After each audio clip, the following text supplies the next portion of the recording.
Good afternoon, Lee. How are you doing today? Good, good. Thank you. Arrow. What a cool name. It's one of those radio names. You're sitting around in a trailer in Lewistown, Montana, and they're going, okay, so what do you want to be on the air? What kind of a name is going to get the attention of people? You know You how mean acting is. your mommy didn't name you Arrow? I wish she would have because she gave me the name Clarence, and I thought, no, don't. That's horrible. No. No, you're not a Clarence. Yes, I You're an am. Arrow. That's right. You are an Arrow. Well, I'll tell you, Arrow. My mother named me Yova. Oh, Can you say it? Yova? You did it. You're amazing. Hence I became Lee Grant, okay? Because at school, nobody could say Yova. They'd say Lyova. Yep. Yep. I go, oh no, Yep, oh yep. please. Yep. That was like my birth last name was So Bakken. Yeah. Clarence and Yova are gone. Yeah, my birth last name was Bakken, and so every time I went to the doctor, Bakken, Bacon, it's like, no, stop. We're gonna make something up that people can say. So what's your last name? My last name in real life, it's Yeah. I No, was not in real life. okay. It Collins. So I was one of those who was like Errol Collins, and it's got to be like acting because I was always going after the beat. It had to have a beat to it. So if I'm gonna talk over a record, I've got to be able to have a name that has a rhythm to it. Because you know how radio disc jockeys are. We speak so fast that half the time people don't even hear what we're saying. You know that I never thought of that. Sure. Sure, you have to get it in fast for the next record and keep them listening. Oh yeah, because even with you on being on stage and stuff like that and going into movies, did they not have to say, "All right, Lee, you got to back it down. You said it a little bit too fast. Give me some more emotion." No, nobody ever said that. Nobody said, back it down. You're talking a little too fast. No, they said, speak up, There you go. Lee. Let them hear it in the balcony. Oh my God, Jerry Lewis told me that. He told me, he says, when I'm on that stage, I want the person in the balcony to hear me. Absolutely. Wow. Yeah. So it's not too fast. It's loud enough. Absolutely. Loud enough and still intimate enough. Dolly Parton once said that country music, the only reason why it even took place was because the towns had to talk to each other and nobody was writing here in the South. They really didn't know how to write. So they sang it. And I'm going, oh my God, that gave me a whole new vision of what music is.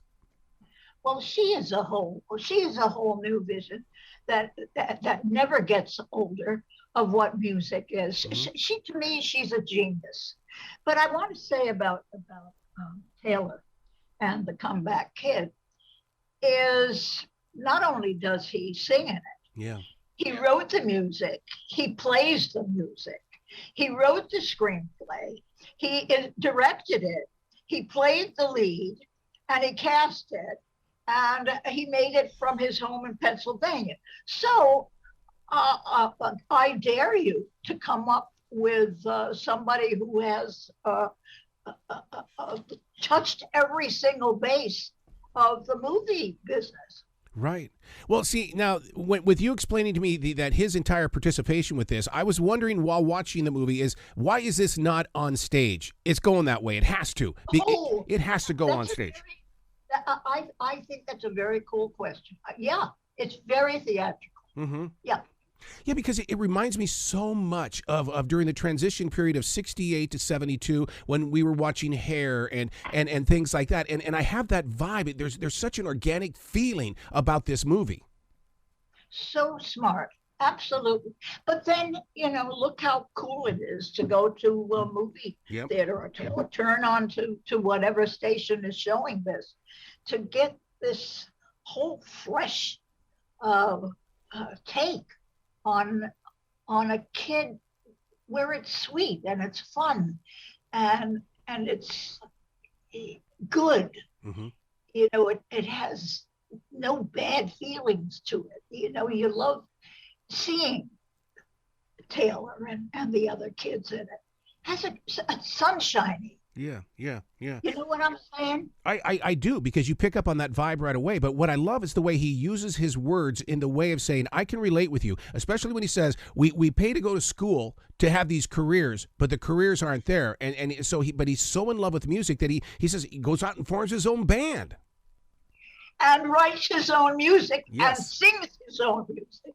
I mean, Taylor is amazing. But I have to tell you, his mother, Roberta Morris, has been a part of my life since she was 19.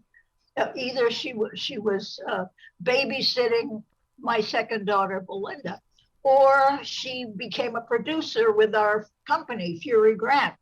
And Taylor, when he was born, and of course I knew him from his mommy's belly on, would sit there and listen to the producers talk about what they were doing, what documentary we're going to do. His little face was there and the eyes were wide open.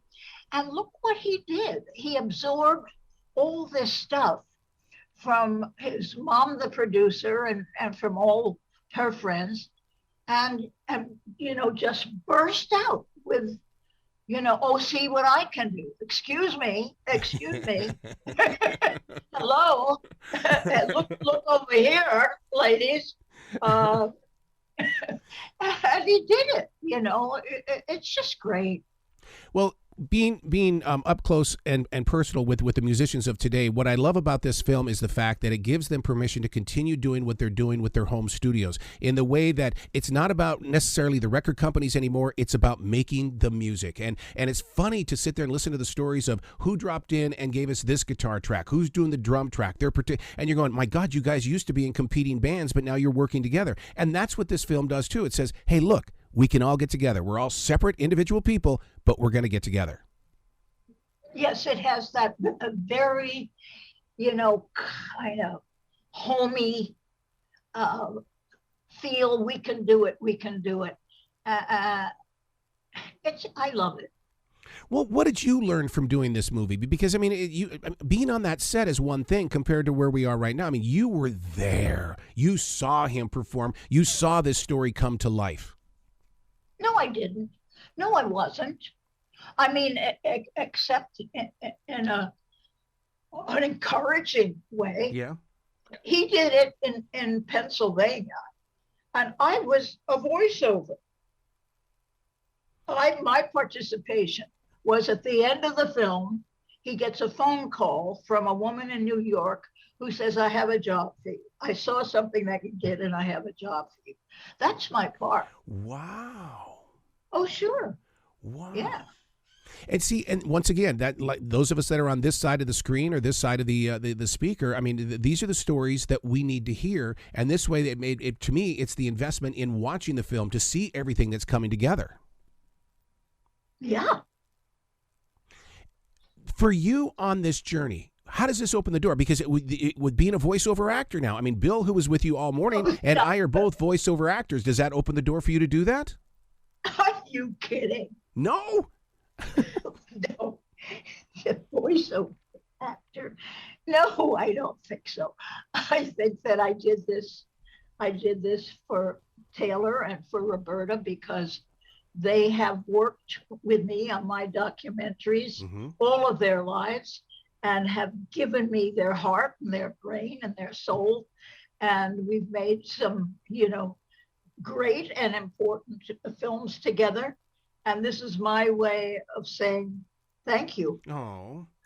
Yeah. See, and that's every reason why I created the iHeartRadio podcast, which is called Play It Forward, because in reality, we don't know the stories of the creative minds that play it forward. In other words, they're always sharing with each other, and that just plays right into it.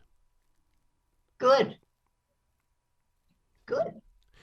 So, good for you. Doing all of those documentaries, I got to tell you that I am a documentary snob. I have to have my documentaries. For you to get in there and share that story, to dig in and to really bring that forward, that's a lot of dedication and loyalty to the commitment of the story. What documentary? What are you talking about? In other words, when with the things that you have created in the history of your journey, I mean, everything. Oh, yeah. I mean, that in itself is that right there is a process that can't be lost. No, no. And as a matter of fact, it's been on, but it was Taylor who is so brilliant at getting connections. I don't, Hmm.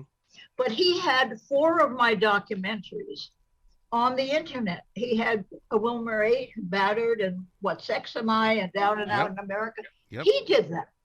Taylor, it's like, where does he get this other talent that I do not have from? You know, of getting his film and my films. Because I'm like from a past generation. I don't know how to use the internet. I don't know how to type. You know, I see people with their little thumbs going. Oh, damn! How do they get their thumbs to move that way? But they're born with it. Hmm. The littlest child knows how to move their thumbs in this, miraculous way. Well, Taylor is my thumb. He's my soul thumb, and he takes these beautiful things and important things about what's been happening in America, Yeah. and he gets it to the people who want to see it, and that's genius to me. What a generous thing to do. Do you feel like you're passing it forward? In other words, the creative energy, and it's landing inside his imagination, which will prepare it for the next generation after Taylor? I do. Yeah. I do very much, and I'm very grateful for that. Yeah, Yeah. yeah, yeah. Because there's such a transition of power right now. I mean, even David Crosby is creating with his son, and Rod Stewart is doing the same thing. And I love that. I love the connection that people are doing in those creative moments. Yeah, passing it on. Yeah. Absolutely. Yeah, yeah. Did you ever, with everything that you've done, did you ever feel like that it was moving through you, or did it belong to you? Which things? No, no. Acting, With doing the acting, the yeah, movies yeah, were doing it through me. yeah. Uh, the documentaries were holding up a mirror Yep. to the world. Holding up a mirror to what was happening in that particular, thing. And the ones that I did were the Wilmer 8, where there were women on strike against a bank, um, and Battered, where it was women being killed Hmm. and hurt, and What Sex Am I, which is the whole cross gender Yep. thing, and Down and Out in America, which was the beginning of what's happening with us now, Yep. Down and Out in America, and the the the ability to be able to go to these places and to hold it up to the world, to say, this is what's happening. Hello, take a look, look, do something about it, was, the biggest gift that I could possibly have. And I was lucky, and it was people like my husband, Joe Fury, who made it possible. And and now it's people like Taylor Purdie um, who take these films and put them on the internet so that they have another life, Yep. Yep. another, because certainly none of those things have stopped. I was listening to the radio today, and uh, and the host was talking about the governor of Texas sending these buses Yeah. of Mexican migrants to New York because he didn't want them, and so he just packed them in a bus and sent them to New York, where the mayor had said, send me, you're tired, you're hungry, you're yearning to be free, and not knowing, of course, what to do with it. It was Catholic Charities that was talking on the radio and saying, we're getting these people, but we have to have a place to put them. So, I mean, the horror doesn't stop. I was in a movie once called Voyage of the Damned, and it was about Jews who were put on a boat, and the boat stopped at different countries to say, take these Jews or they're going to be killed in Germany. And each country passed on it, including the United States of America.